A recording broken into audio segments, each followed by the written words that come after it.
Can the RTX 5070 Ti deliver a pleasant ray tracing experience in games when paired with the Ultrawide 3440 by 1440p monitor? Let's find out.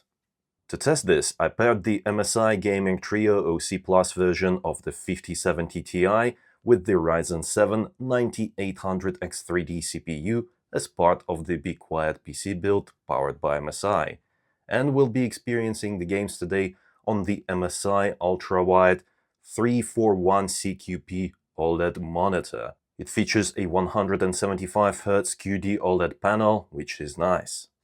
If you are interested in any of the products featured in this video, you can find them on Amazon at the links in the description below. Let's start with the good old Cyberpunk 2077 at the highest preset possible. This is Ray Tracing Overdrive, which means that path tracing is enabled. And let's start with native performance, just to taste the baseline that we can expect from pretty much any game that uses path tracing. By the way, now NVIDIA calls this configuration of ray tracing settings full ray tracing, so that's how I will refer to it for the rest of this video, just for simplicity's sake. Field of view is set to 100, film grain, as well as motion blur and other things that mess with the image quality are turned off. Yeah, as you can see, we can't even get a 30 FPS experience with the 5070 Ti at native resolution using NVIDIA's full ray tracing. So we'll definitely have to use DLSS in pretty much any game, because if it's impossible in Cyberpunk, which is quite old, then it will definitely not be possible in any other modern game. Let's see how regular ray tracing Ultra preset will handle at native resolution. I'm just curious to see if it's even possible to have any kind of ray tracing experience at native resolution. And the answer is no, unless you are okay with 30 plus FPS experience. Yes, we see 40 from time to time on the screen, but it's not consistent. Personally, I prefer having 90 FPS, but I'm also okay with 60 FPS. 50 to 55, I would say, is the minimum that I would accept, but I always prefer experiencing this game at 60 FPS or higher. Let's go back to Ray Tracing Overdrive and select NVIDIA's DLSS quality mode. While this is much better, we're still nowhere near the 60 plus FPS that I wanted. But some of you might find this experience acceptable. This is a consistent 40 plus FPS experience. In some scenes, we're even getting 50 plus FPS. Using frame generation when we have such a low frame rate is a no-no, in my opinion. We need at least 60 FPS baseline before we turn on frame generation to avoid any sort of visual issues or controls latency. Let's lower the DLSS resolution upscaling quality a little bit.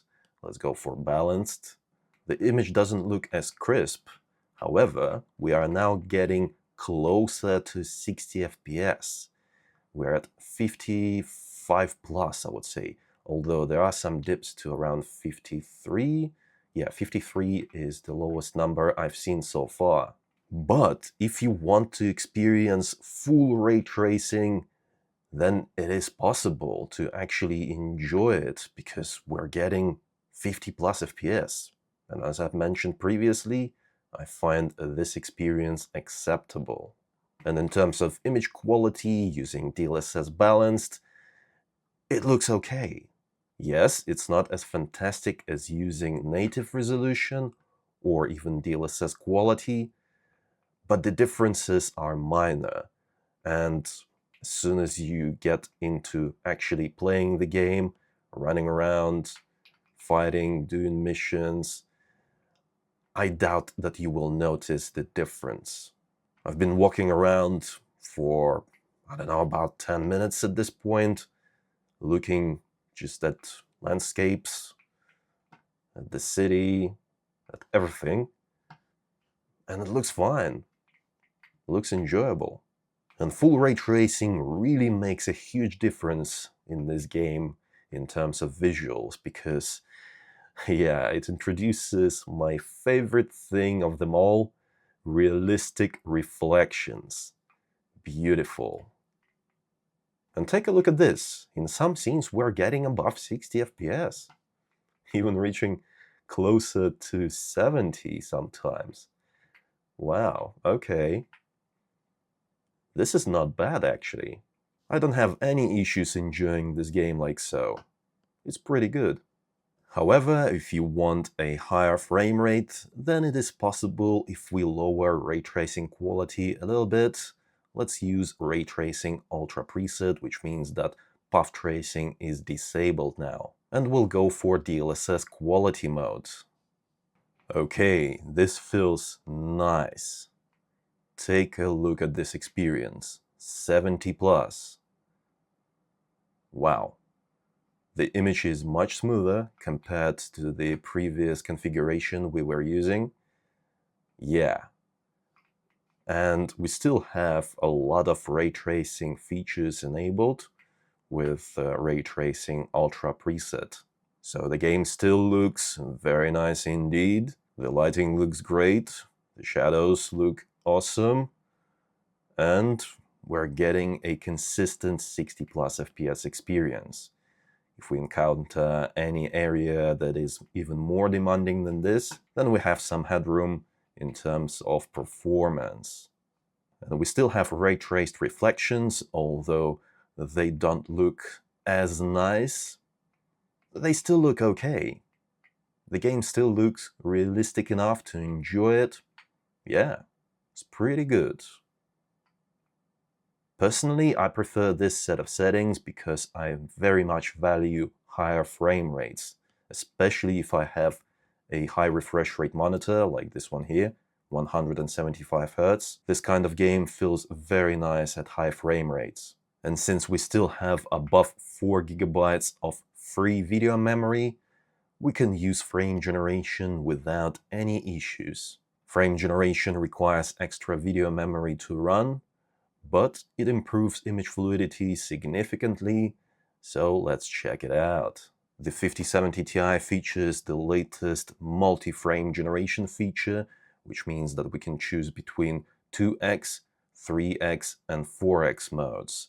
2x mode means that we get one generated frame per every real frame, 3x is 2 generated frames, and 4x is 3 generated frames, but we'll start with 2x. I disabled the frame time graph as well as 1% lows to avoid any confusion, because CapFrameX application that I'm using to display all of this is not friendly with NVIDIA's frame generation, and it's just not reporting it properly. It's showing low 1% lows, whereas that's not the case, absolutely not, because I would definitely feel the difference in the overall smoothness of the image presented, and I can tell you now that this is perfectly smooth experience.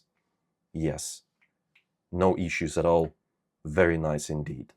The image fluidity increased dramatically. This is a huge difference. It feels really nice on the high refresh rate monitor.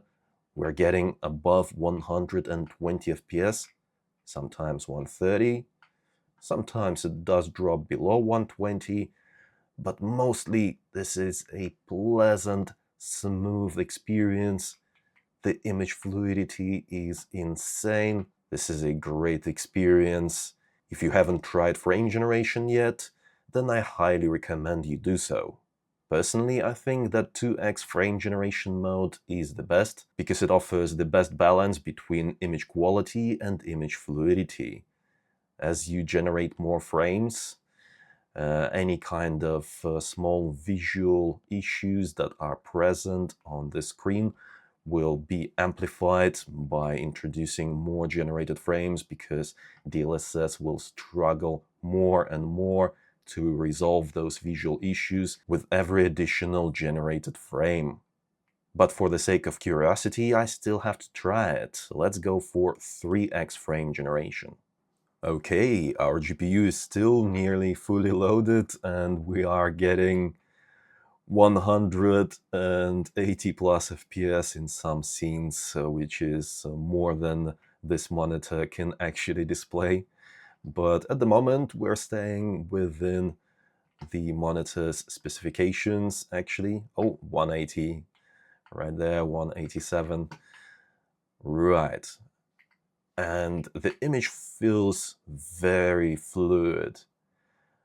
But compared to the 120-ish FPS experience we had previously using DLSS frame generation 2x, I can't really say that this is a massive difference. Yes, it is nicer, but as I said, 2x offers the perfect balance between image fluidity and image quality. But if you have a 240Hz monitor or higher, then you might feel the benefits of actually generating more frames. That is providing if you use 4x mode to generate even more frames. This way we're getting above 200 FPS. Unfortunately, my monitor tops out at 175, so I can't really tell you my impressions. Unfortunately, I'll have to upgrade my monitor to do that. But yeah, this is what you will get with the 5070 Ti if you use this set of settings and frame generation 4x mode, above 200 FPS. With the 4x multi-frame generation feature enabled, you can saturate even a 240Hz monitor. And the image doesn't look disgusting or unusable. It is still very much usable, but if you are sensitive to the visual issues introduced by things like DLSS not being able to resolve pixels around characters, yeah, you will definitely notice as you move around the world, there's things on the edges of the textures, objects, such as fences. Especially it is noticeable around the edges of characters. The 4x mode is definitely not for everyone, but you will not know until you try if you actually enjoy it or not. Indiana Jones and the Great Circle is up next, and using full ray tracing as well as maxed out graphics quality, yeah, it's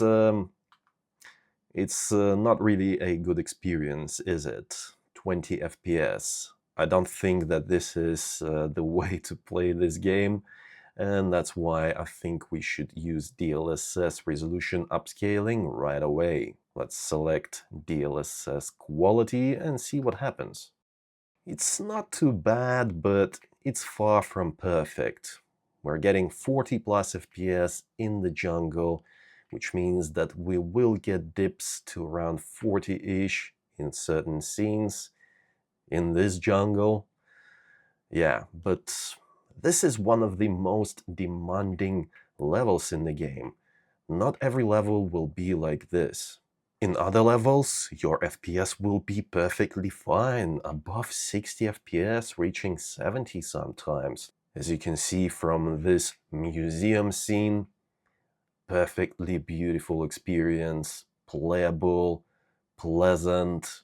So what I would do is I'd lower the ray tracing preset for the initial jungle scene. That's the very beginning of the game. And then once you're done with that, you can enable full ray tracing to enjoy the game in its full glory. Let's actually do that. We'll lower ray tracing to high quality. And that is not quite enough to get us to that 60 FPS experience in this particular level. So I think we'll have to make more adjustments. Let's go for medium ray tracing preset. Okay, this is a more pleasant experience. Close to 60 FPS and well above 50.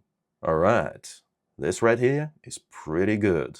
I think it is very much acceptable to use this kind of settings configuration to enjoy this level of the game, and then enable full ray tracing once you're done with it. There is no low preset, it will just turn off ray tracing, although it is kind of low preset when it's disabled because this game has ray tracing enabled by default, just the lowest quality of it, which doesn't look nice because shadows just don't look good at all. That's why I recommend keeping ray tracing preset on high at least, and if you need more FPS, just lower some other settings. For example, we could lower DLSS quality. Let's go for balanced just to check it out. In terms of visuals, yeah, it looks fine.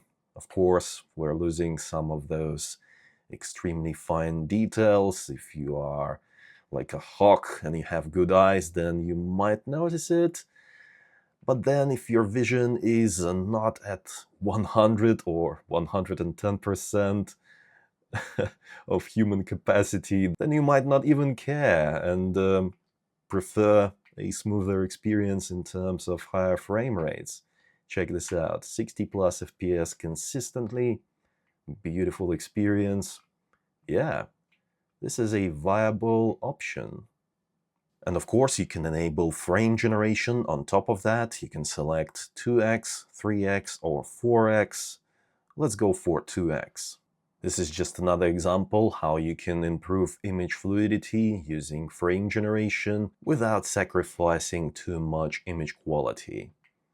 This feels nice. Getting 100 plus FPS using this graphics preset is kind of incredible. Yeah, it feels good, nice and smooth. Let's try 3x mode now. The FPS is now even higher. Yeah, 150, sometimes 160. Extremely fluid picture. Okay, yeah, this feels nice. And in this game, I don't actually mind using the 3x mode. It feels fine. So it really depends on the game, on the visuals that are on the screen at the moment. I don't know, maybe in some other levels, in some other scenes, I will not like it as much, but 2x mode is always safe to use. For the sake of curiosity, let's try 4x mode.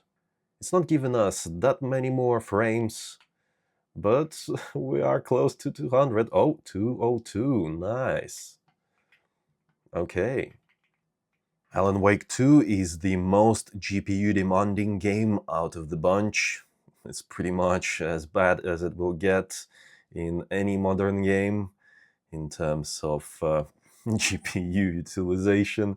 Yeah, it's just crazy. I'll show you one scene that is absolutely mind-boggling in terms of GPU performance. And let's start at native 3440 by 1440p just to see what it's like using high graphics quality preset and the absolute maximum ray tracing preset, Ultra.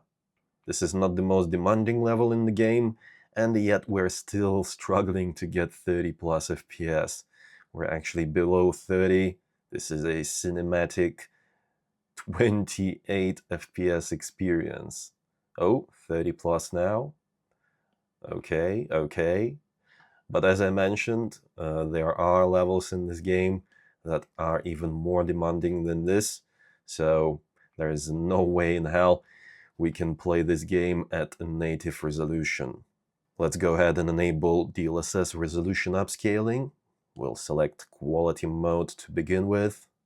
Yeah, it is better. We are now getting 50 plus FPS indoors. So this is acceptable, I would say. I can't say that it's perfect because the image looks a little bit choppy to my eyes because I'm used to 60 plus FPS.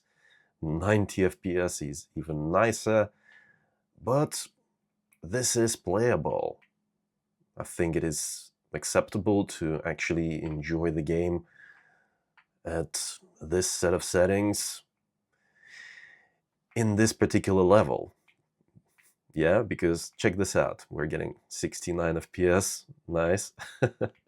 Sometimes 70 in this particular level. And this is pretty much how majority of the game will play, more or less. However, you will also have to spend a pretty large chunk of your time in this level of the game, the forest.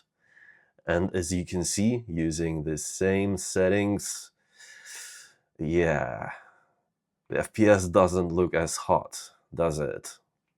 30 plus FPS, that's what we'll get using DLSS quality with maxed out ray tracing. And just to show you exactly how GPU demanding this level is, I'll keep DLSS on balanced, same graphic settings, high preset. I'll turn off ray tracing completely now. Only then we can get a consistent 60 plus FPS experience in this particular level. Check this out. This is actually quite pleasant. 70 plus to 80 plus FPS. Very nice. Let's start increasing ray tracing quality from here. We'll start with low. As you can see, even on low ray tracing preset, we're still dropping below 60 FPS in this particular area in the game. So it's basically up to you what you want to do. It's pretty easy to actually just turn off ray tracing in the menu once you reach this level, or you have to travel back here, just turn off ray tracing, and then once you go back to another level, you can just turn it back on. So if you're not too fussy about having to do that, then yeah, that's what I would recommend doing. And just not use ray tracing in this area at all, or use low ray tracing. And once you go back to the town area or any other area, then let's see if high ray tracing preset will work fine. This is ever so slightly better than the ultra ray tracing preset, because now we're getting 60-ish FPS even indoors. Although there are some dips below 60 from time to time still. So it's not a consistent 60 plus FPS experience if you were planning on locking your FPS at 60. But it's close. You can still lock it, and you still get absolutely marvelous reflections, beautiful lighting. The game feels so much better with ray tracing enabled, especially in this particular area where you have to look at the lake. The lake feels alive. It actually feels real, unlike if you turn off ray tracing completely, turn off ray traced reflections. Yeah, the lake looks horrible. In that case, I do not like it. That's why I didn't want to play this game when I had the RTX 4070 Super, because that graphics card just couldn't handle ray tracing in this game at higher graphics settings. And I decided to just put my playthrough on pause until I can get a better GPU to actually enjoy this game in its full visual glory. And it looks like the 5070 Ti is absolutely capable of it. Although, again, not in all levels. We have to remember that forest level, yeah? So it's like 50-50. And of course, like with any other game that features all of the latest DLSS 4 features, you can select frame generation, 2x, 3x, or 4x. I'm not gonna dwell on it too much because we've already seen what frame generation can do in other games. It works absolutely in the same way in any other game you want to play with it enabled. You'll just get more FPS. and it's pretty much the same kind of FPS boost ratio across the board. So if you have like 60 FPS baseline, it will boost you up to around 110, because enabling frame generation actually lowers the real frame rate a little bit, and you will not get 60 FPS baseline anymore. For example, if you had 60 FPS and enable frame generation, it will drop down to, I don't know, around 52, 55, maybe 50, and your displayed frame rate will be around 110 to 120. In conclusion, the 5070 Ti can actually deliver a pleasant ray tracing experience in most games at 3440 by 1440p ultra-wide resolution. I pretty much enjoyed almost every game. The only caveat is Alan Wake 2.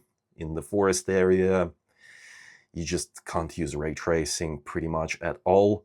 So that's the only thing. But you can just turn it off for that particular area and enjoy the rest of the game with ray tracing enabled. Of course, ray tracing experience on the 5070 Ti is absolutely impossible without the help of DLSS resolution upscaling. You just have to use it. But in my opinion, that is not a problem, because even DLSS balanced looks pretty good on this screen right now. Previously, I didn't want to use DLSS balanced, but with DLSS 4, they increased the quality of resolution upscaling, and it's actually pretty good now. Although I still prefer using DLSS quality mode on this screen. Just for context, this is a 34-inch monitor.